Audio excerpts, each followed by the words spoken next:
अस्सलाम वालेकुम ninth class, कैसे हैं आप सब? आई होप आप सब ठीक होंगे। बेटा केमिस्ट्री में के लेक्चर में आज हम लोगों ने चैप्टर नंबर 2 स्टार्ट करना है, structure of atom.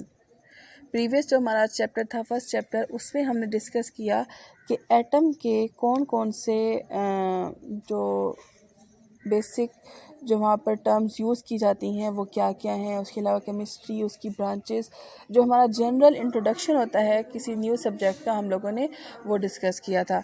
Structure of atom जो हमारा ये चैप्टर है, यहाँ पर हम देखेंगे कि एटम का जो अब हम स्ट्रक्चर जिसको स्टडी करते हैं, उससे पहले किस किस तरीके से कौन कौन से स्ट्रक्चर, कौन कौन से मॉडल्स प्रेजेंट किए गए, कौन कौन सी थ्योरीज इसके स्ट्रक्चर के हवाले से प्रेजेंट की गई। आजकल जो हमें नज़र आता है वो कैसा है स्ट्रक्चर? आजकल हमें नज़र आता है एक न्यूक्लियस है दरमियान में, ठीक है जी। अगर आप देखें तो एक दरमियान में न्यूक्लियस होता है जिसके अंदर प्रोटॉन होते हैं, साथ में न्यूट्रॉन होता है। प्रोटॉन के ऊपर चार्ज होता है पॉजिटिव, न्यूट्रॉन के ऊपर कोई चार्ज नहीं होता, तो हम कहते हैं कि न्यूक्लियस के ऊपर पॉजिटिव चार्ज है। फिर उसके आसपास होते हैं गोल गोल रिंग्स जिनको हम शेल्स कहते हैं। इन शेल्स के अंदर इलेक्ट्रॉन रिवॉल्व करते हैं और हर शेल के फिक्स नंबर ऑफ इलेक्ट्रॉन होते हैं। उनको हम नाम दे देते हैं के, एल, एम और एन शेल। इसके अलावा कुछ सब शेल्स भी होते हैं like S, P, D and F. तो ये वो स्ट्रक्चर है एटम का जो आजकल हम लोग जिसको फॉलो करते हैं, डिस्कस करते हैं और इसी के अकॉर्डिंग हम अपना सारे प्रोसेसेस करते हैं। लेकिन ये स्ट्रक्चर शुरू में जब डिस्कशन या उसकी स्टडी स्टार्ट की गई थी एटम के स्ट्रक्चर के हवाले से, ये तब प्रपोज नहीं हुआ था। इससे पहले कई तरह की थियोरीज, कई तरह के मॉडल्स आए, उनको हम लोगों ने बारी बारी देखना है, ठीक है सब। लेकिन आप एक बात जहन में रख लें कि एटम वर्ड कहाँ से डिराइव हुआ, इसका ओरिजिन क्या है। एटम का जो ओरिजिन है वो है लैटिन वर्ड एटमोस से ये निकला है, जिसका मतलब है इंडिविजिबल, ठीक है। तो एटम बेसिकली एक लैटिन वर्ड एटमोस से निकला है, जिसका मतलब है इंडिविजिबल, जिसको डिवाइड नहीं किया जा सकता। ये तो हो गया इसका जनरल जो आजकल हम देख रहे हैं स्ट्रक्चर, उसको उस हवाले से। लेकिन साथ में अब ये भी क्वेश्चन आ सकता है कि क्यों, जब अब एक अप्रूव स्ट्रक्चर आ गया है तो पुराने स्ट्रक्चर को स्टडी करना क्यों ज़रूरी है? उनको भी याद रखना इसलिए ज़रूरी है ताकि कल को कोई आकर इसी तरह का सेम स्ट्रक्चर ना प्रेजेंट करते। क्योंकि आपको पता है डिस्कवरीज रोज़ हो रही हैं, रिसर्च रोज़ हो रही है, न्यू इन्वेंशंस रोज़ हो रही हैं, न्यू थियरीज रोज़ प्रेजेंट की जा रही हैं, ठीक है। तो पुरानी चीज़ों जो डिस्कार्ड हो चुकी हैं, रिजेक्ट हो चुकी हैं, उनका ज़िक्र बार बार इसलिए किया जाता है ताकि आने वाले इन गलतियों को रिपीट ना करें, उनके जहन में रहे कि ये वाले मॉडल्स पहले प्रेजेंट किए जा चुके हैं और उनको रिजेक्ट भी किया जा चुका है। तो नई के साथ साथ अपने रूट्स को लेकर भी चलना बहुत ज़रूरी होता है। अब मूव कर लेते हैं कुछ थियरीज़ की तरह जो कि एटम से रिलेटेड आई थी। सबसे पहले आगाज़ हुआ था एटम की पे रिसर्च और पे स्टडी के हवाले से 19th सेंचुरी में।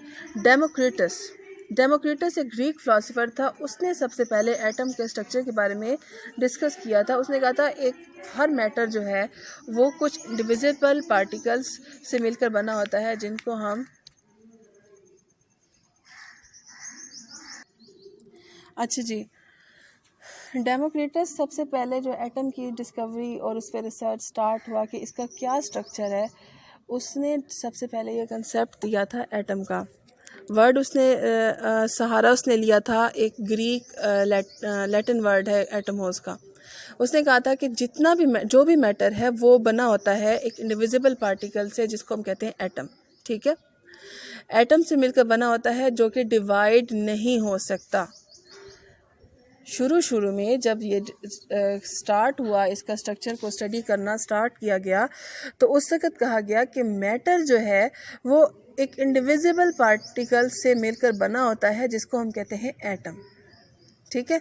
ये था डेमोक्रिटस का कंसेप्ट। उसके बाद मज़ीद डिस्कवरीज होती गई, रिसर्च होती गई। फिर आया डाल्टन ने अपनी एक थियोरी प्रेजेंट की, उसने प्रपोज की। उसने भी सेम यही कंसेप्ट यूज़ किया। इसको थोड़ा सा मज़ीद एक्सप्लेन करके डेमोक्रिटस की थ्योरी को वो आगे लेकर चला। उसने कहा कि all matter is made up of very small indivisible particle called atom. Dalton ने कहा, उसने अपनी थ्योरी में ये प्रेजेंट किया, उसने कहा कि जो भी मैटर हैं सारे के सारे एटम से मिलकर बने होते हैं जो कि इंडिविजिबल हैं, ठीक है। उसने डेमोक्रिटस की कंसेप्ट को आगे लेकर चला। उसके अलावा उसने कहा कि atom is hard dense sphere. Atom जो है एक बहुत ही हार्ड और डेंस स्फेयर है, मतलब ये कोई मैस रखता है, ठीक है। जो भी चीज़ हार्ड या डेंस होती है उसका कोई ना कोई मैस होता है, ठीक है। तो डाल्टन ने अपनी थ्योरी में प्रेजेंट किया कि मैटर एटम से मिलकर बना होता है जो कि इंडिविजिबल होता है, और ये डेंस और स्फेरिकल हार्ड होते हैं, इनका एक सर्टेन मैस होता है, और जो एक एलिमेंट होता है उसके जितने भी एटम्स होते हैं वो एक जैसे होते हैं। अगर हम हाइड्रोजन की बात करें, उसके जितने भी एटम्स होंगे वो सेम होंगे। कार्बन की बात करें, कार्बन के लाखों एटम भी आ जाएं तो वो लाखों सेम ही होंगे। लेकिन अगर हम कार्बन और ऑक्सीजन, दो डिफरेंट एलिमेंट के एटम को कंपेयर करें तो दोनों एक दूसरे से मुख्तलिफ होंगे, डिफरेंट होंगे, और ये एक दूसरे से कंबाइन करते हैं और सर्टेन कंपाउंड्स बनाते हैं। ये है हमारे पास डाल्टन की थ्योरी, ठीक है। डाल्टन ने, डेमोक्रिटस ने, दोनों ने सेम बात कही। डाल्टन ने उसको मज़ीद एक्सप्लेन करके कहा कि ये डेंस होता है, हार्ड होता है, उसका सर्टेन मैस होता है, और एक एलिमेंट के एटम एक जैसे होते हैं और डिफरेंट एलिमेंट के एटम आपस में कंबाइन करके कंपाउंड्स बनाते हैं। 19th सेंचुरी तक यही मानना जाता रहा कि एटम डिवाइड नहीं हो सकता, लेकिन 20th सेंचुरी में जब गोल्डस्टेन, बोहर, रदरफोर्ड और जॉन जे थॉमसन, इन सब ने मज़ीद रिसर्च की और इलेक्ट्रॉन, प्रोटॉन और न्यूट्रॉन को डिस्कवर किया, तब पता चला कि ये कंसेप्ट गलत है। एटम डिवाइड हो सकता है इनटू सब पार्टिकल लाइक इलेक्ट्रॉन, प्रोटॉन और न्यूट्रॉन। तो पिछले जितने भी कंसेप्ट थे उनको रद्द कर दिया गया जैसे ही इलेक्ट्रॉन, प्रोटॉन, न्यूट्रॉन डिस्कवर हुए, ठीक है। अब इलेक्ट्रॉन कब डिस्कवर हुआ? 1886 में गोल्डस्टेन ने डिस्कवर कर लिया इलेक्ट्रॉन, ठीक है। 1886 में गोल्डस्टेन ने प्रोटॉन डिस्कवर कर लिया। 1897 में जे थॉमसन ने इलेक्ट्रॉन डिस्कवर कर लिया, और उसके बाद चैडविक ने न्यूट्रॉन को भी डिस्कवर कर लिया, ठीक है।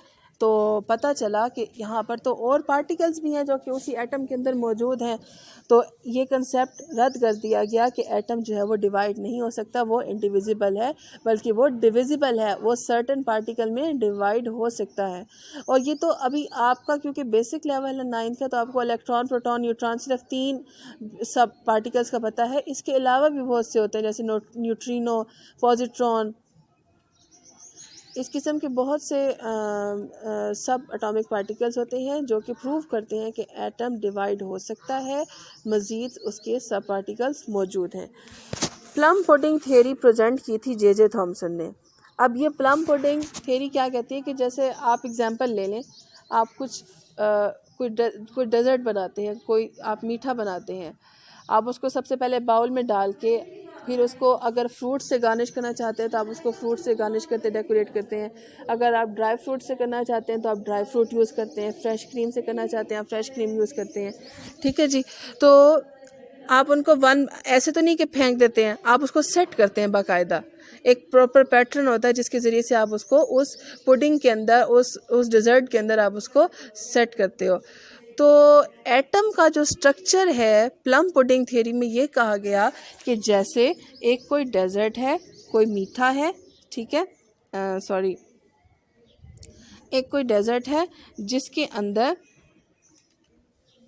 कोई पुडिंग है।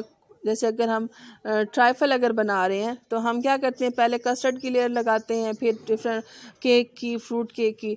अब वो जो पुडिंग है उसके अंदर जैसे कोई प्लम्स किसे कहते हैं? आलू बुखारा को कहते हैं। तो जैसे कोई प्लम्स लगे हुए हैं, ठीक है, प्लम्स एम्बेडेड हैं उस पुडिंग के अंदर।